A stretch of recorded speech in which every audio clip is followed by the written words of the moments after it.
image.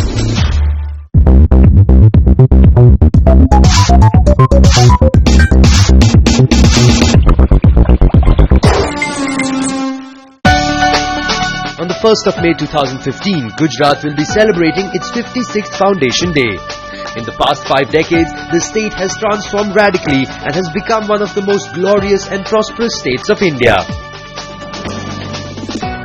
This change in development was doubled with the start of Vibrant Gujarat Global Investor Summit in the year 2003. Since then, this is the 7th Global Summit that took place at Mahatma Mandir in Gandhinagar. Under the guidance of the new CM Anandiben Patel, 2015's Vibrant Gujarat Summit focused on various sectors including biotechnology and nanotechnology. This summit is not for collaboration of economic and business exchange alone, but it covers cultural exchange and people-to-people exchange. It is a fusion of business with culture. Friends, Gujarat has truly become gateway to India for doing business. We have gifted Gujarat International Financial Tech City for financial services. We have big ticket projects like Dorela Investment Region, the Dahej Investment Region. New cities would be created in these areas covering the 1,000 square kilometers. To achieve all this, skill development will be our top agenda. I am extremely happy for the great response we have received for this summit. This hall today is testimony for this. Started by Prime Minister Narendra Modi, this summit has now become one of the biggest platforms for collaboration and investment. On this occasion, I express my gratitude to the old partners of this event.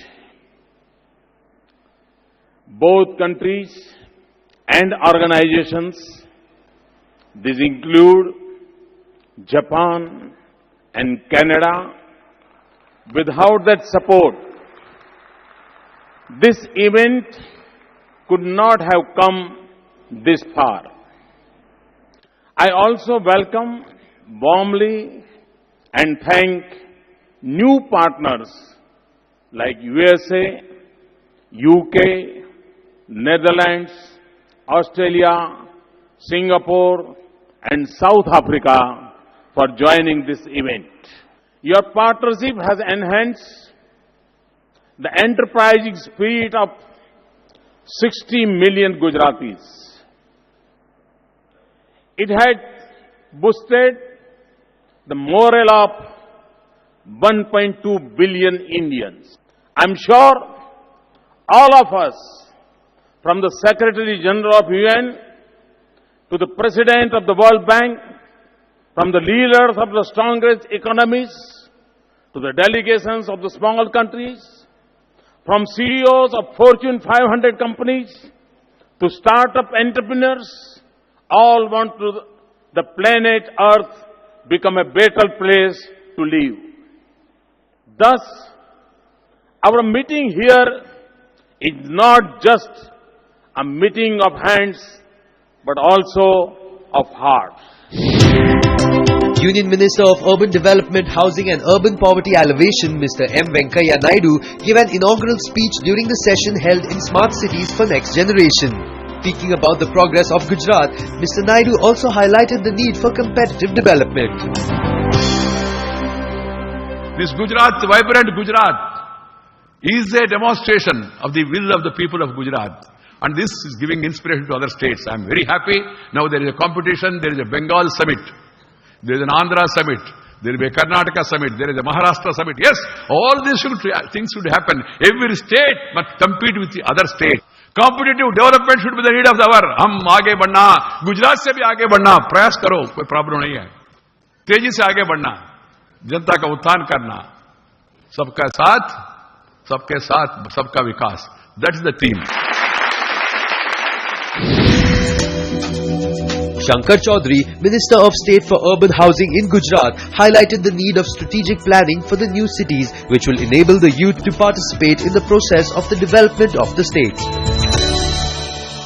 ज्यादातर अभी development के दायरे में हम देखें तो शहरों के बाजार ब्रांड वैल्यू बनकर और अपनी विशेषताओं को पेश करते हुए आपस में एक दूसरे के साथ प्रतिस्पर्धा करते हैं, पर इस तस्वीर को बाजार बनाने के तरीकों की वजह हम इकोसिस्टम वाले दृष्टिकोण के रूप में हमें देखना चाहिए।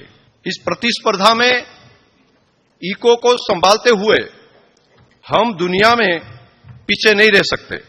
हमारे आज के प्रधानमंत्री और तत्कालीन मुख्यमंत्री नरेंद्र मोदी जी ने विजन के साथ, नए विजन के साथ शहरों का डेवलपमेंट कैसे हो सकता है, उनकी एक नींव रखी थी हम सभी के पास में।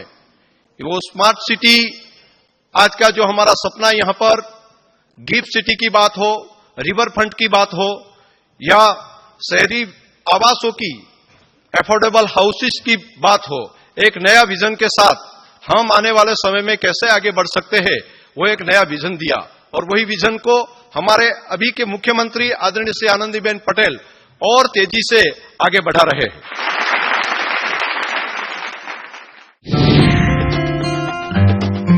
Sustainable urbanization requires long-term planning, dedication and resources as well. According to Mogens Jensen, Minister of Trade and Development, Denmark, Gujarat will soon achieve its goals of urbanization under the leadership of Narendra Modi. Gathering so many, not only politicians, companies and experts, leads to one thing, not only words on paper or images on a screen on the wall, but this gives us the opportunity to make things happen. These people gathered here together can make things happen, and that's what is very, very good and fruitful about a vibrant Gujarat. So once again, congratulations. Sustainable urbanization does indeed require a long-term perspective. Infrastructure is often path-dependent. Once laid out, you do not change a city just like that. Building, expanding and renewing cities epitomizes the importance of careful planning before execution. With Prime Minister Modi's growth agenda and focus on sustainability, I have no doubt that Indo-Danish cooperation will contribute in unleashing the huge potential of your great nation. Let's vibrate together. Thank you very much.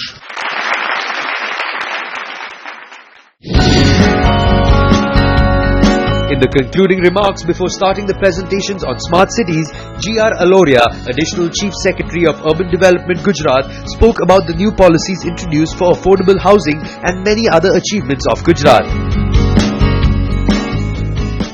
Sir, Gujarat has taken a lot of steps for Swachhata. Sir, we launched a Mahatma Gandhi Swachhata Mission under the guidance and leadership of Honorable Prime Minister. Sir, we have also launched Gujarat Affordable Housing Policy, Slum Redevelopment Policy through PPP, sir. Now, sir, in the redevelopment and retrofitting policy is in the pipeline, sir. Sir, we have also launched Digital Gujarat in urban areas, e-Nagar policy, sir. Sir, Vision 2030, urban vision for Gujarat is in the pipeline, sir. Sir, zero waste policy in the municipal areas is also in the pipeline, sir. Sir, municipal finance, sir, you stressed, that is also in the pipeline, and very shortly, sir, we are coming out with this thing. Our resolve to carry forward the nation under the able leadership of Honorable Prime Minister Shri Narendra Modi and Honorable Chief Minister of Gujarat through the Gatishil Gujarat will be successful. Thank you, ladies and gentlemen.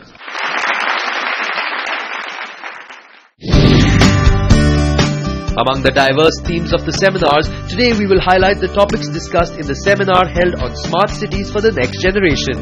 Industry speakers from India and abroad shared their ideas on the development of smart cities and their plans of execution.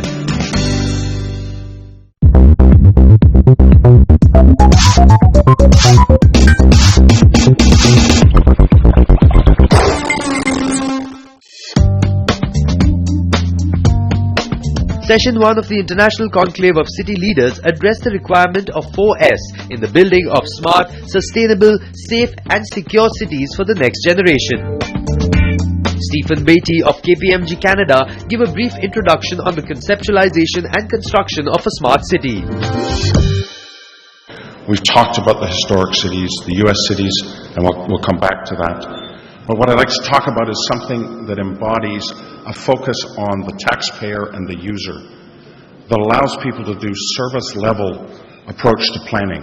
What we heard in the first panel was a lot about the big things that need to be done, and what I'd like to focus on is providing the direct services to the individuals that gives them the access to the improved quality of life and the access to the economic opportunities to forge a new future for India.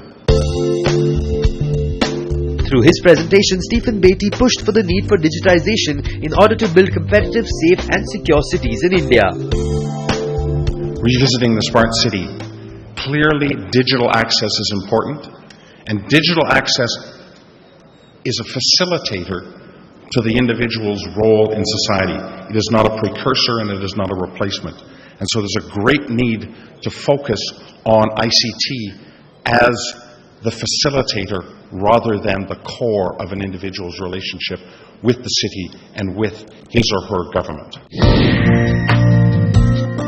Dholera is the first area in Gujarat that was declared as a special investment region after the SIR Act was passed in the year 2009.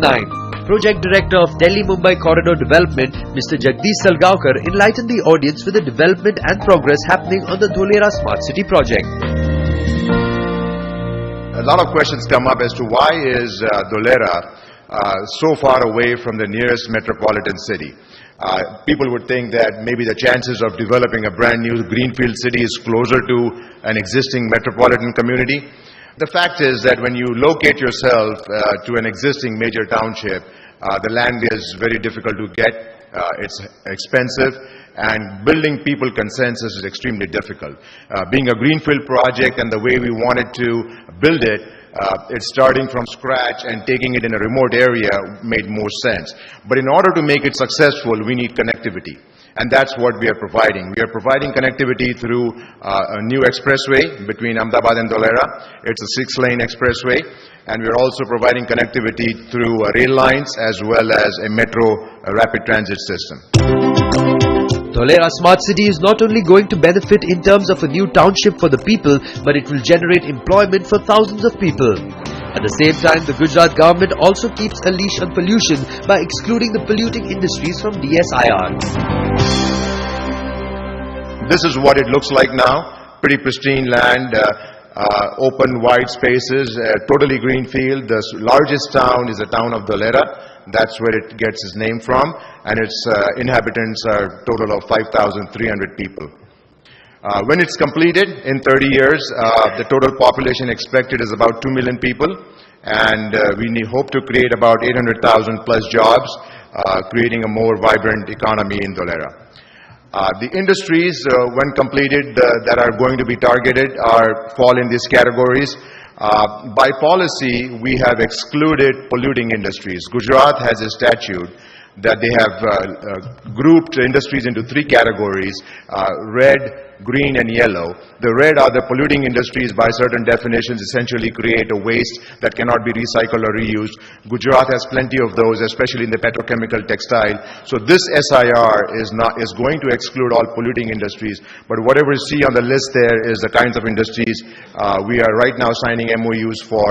So anyone interested in this audience who wants to talk to me later, we can discuss.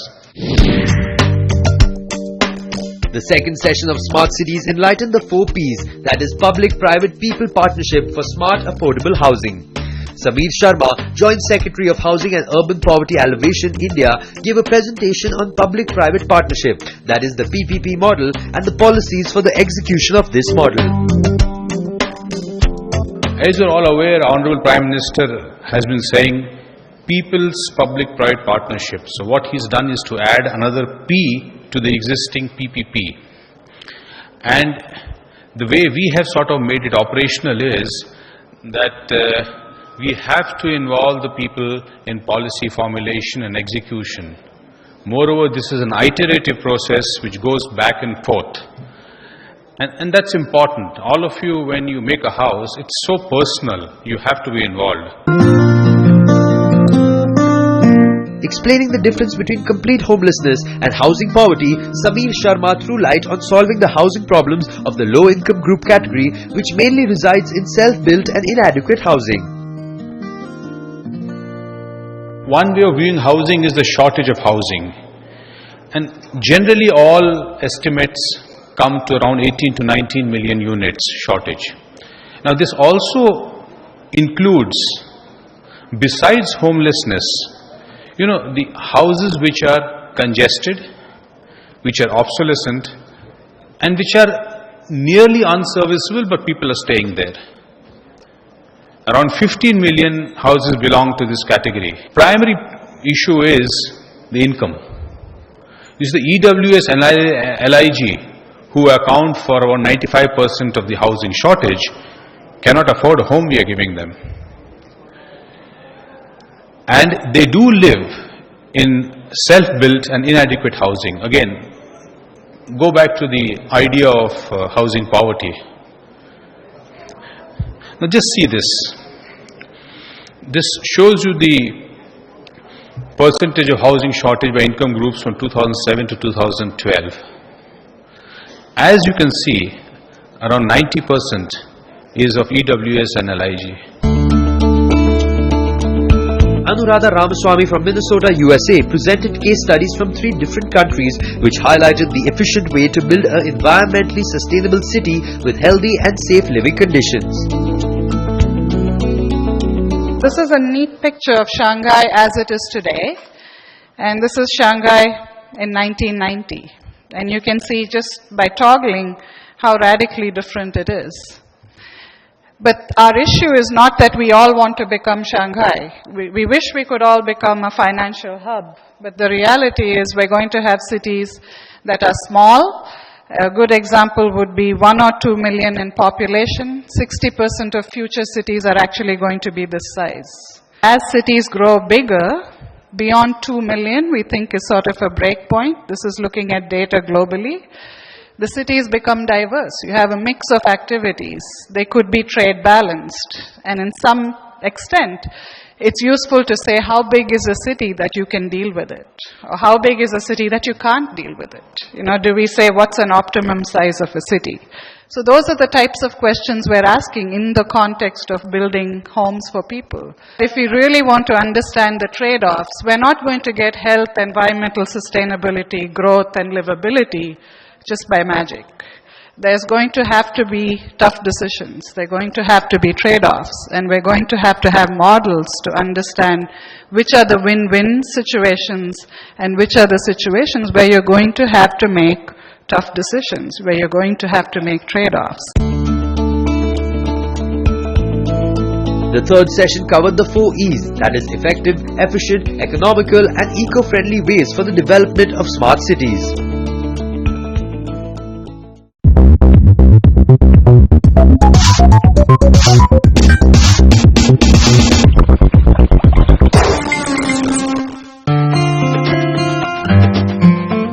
With urbanization and development comes a huge population, and with a huge population comes the question of efficient transportation and easy mobility. John Jung from Canada made a presentation on how to make an intelligent metropolis with the help of modern technology. Smart systems that support mobility and all of the environmental conditions around that are very important. Now, in the supply chain, you're very used to road, rail, air, and sea. Now start thinking about the extra piece of it. High-speed broadband is a piece of mobility. We could have this conference in a different form if we all had high-speed broadband and the kind of technology available for us to have this virtual conference. Cisco has created that kind of telepresence capability, and so have others. So smart cities are working on some very big ideas. One is to instrument the world's systems, interconnect them, and then make them useful for what you're going to need them for. In other words, intelligent. And the grids that are going to be created will support those kinds of systems. And many of the vendors are already analyzing these and recognizing through open cloud systems, unique ways for city planning and operations to work, that there's big business behind this. So public-private partnerships are a way to go. In the fourth session of Smart Cities for Next Generation, the 4 R's of waste management were addressed, which covered the need to reduce, reuse, recycle and recover in order to make the city waste-free.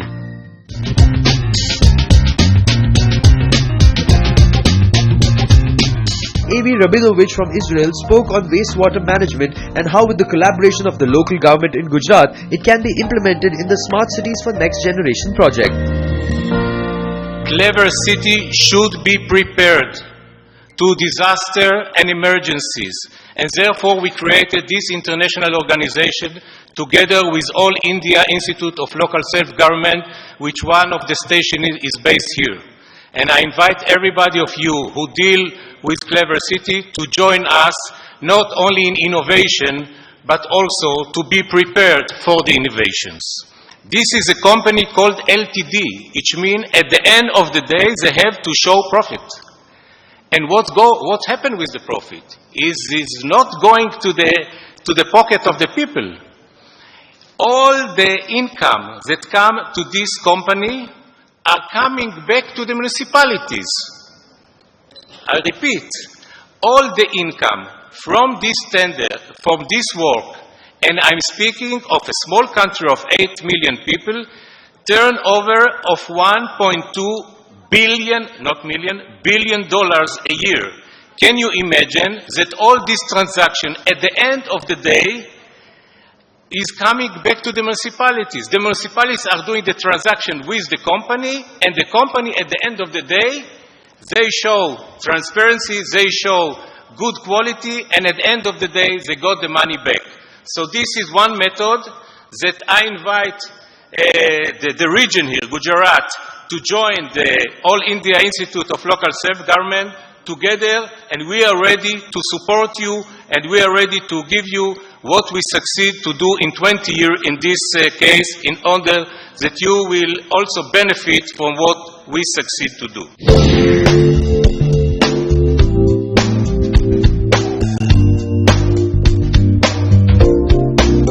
At the end of the 4 sessions on smart cities, the companies that were interested in investing their time, energy and money towards the vision of next generation cities came forward and exchanged MOUs.